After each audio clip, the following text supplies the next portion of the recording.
جی یہ بلوچستان فزیوتھراپی ایسوسی ایشن کا جو 170 دن سے کیمپ جاری تھا، کل انہوں نے اسٹوڈنٹ جو آرگنائزیشنز ہیں ان کے ساتھ مل کے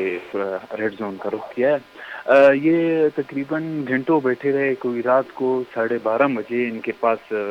مشیر وزیر اعلیٰ اعجاز سنجرانی اور شہزاد بوتانی وزیر اعلیٰ کی طرف سے گئے تھے۔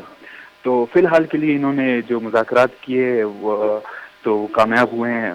اور ان کو یقین دہانی کرائی گئی ہے کہ ان کے تمام مطالبات مانے جائیں گے، جس بنا پہ ٹیمپریری طور پہ انہوں نے احتجاج ختم کیا ہے۔ جی تو پھر یہ دوبارہ آ کے کیوں پروٹیسٹ پہ بیٹھ گئے؟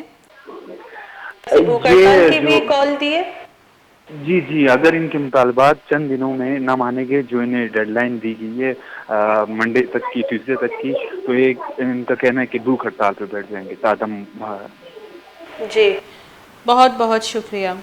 ابرار، محمد ابرار میں گما گپتران کرنے گا بتا